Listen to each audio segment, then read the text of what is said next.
அஸ்ஸலாமு அலைக்கும் வரஹ்மத்துல்லாஹி வபரகாத்துஹு.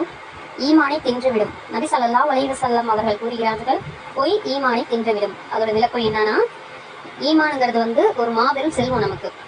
நம்ம முஸ்லீமா இருக்கிறதுக்கு முக்கிய காரணமே ஈமான் இருந்தால் தான் நம்மளால சொர்க்கத்துக்கே போக முடியும். அதுவே நம்ம பொய் சொல்றதுனால கொஞ்சம் கொஞ்சமா அழிஞ்சுக்கிட்டே வருமா. இந்த உலக காரியங்களுக்காக நம்ம எவ்வளவோ பொய் சொல்றோம். நம்ம சொல்ற ஒவ்வொரு பொய்க்கும் ரஹமத்துடைய மலக்குகள் என்ன செய்வாங்கன்னா, ஒவ்வொரு மைல் தூரமும் தூரமாகிடுவாங்க. ஒரு பொய் சொல்றதுனால அவனுடைய வாயிலேன்னு ஒரு நாற்றம் வருமா. அந்த வாடையை தாங்க முடியாத ஒரு மைல் தூரமா போறாங்களா ரஹமத்துடைய மலக்குகள்.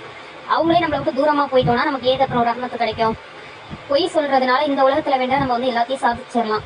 ஆனா மறுமையில அதுக்கான கூலி நம்ம ஈமானே இல்லாத போய் நிக்கணும். ஈமான் இருந்தாதான் நம்மள முஸ்லீம்ங்கிற ஒரு அடையாளம் இருக்கும். பொய் சொல்றதை நிப்பாட்டிட்டு சின்ன சின்ன விஷயங்களுக்காக பொய் சொல்லிக்கிட்டே இருந்தோம்னா அப்புறம் எல்லாத்துக்கும் பொய் சொல்ற மாதிரியே ஆகும்.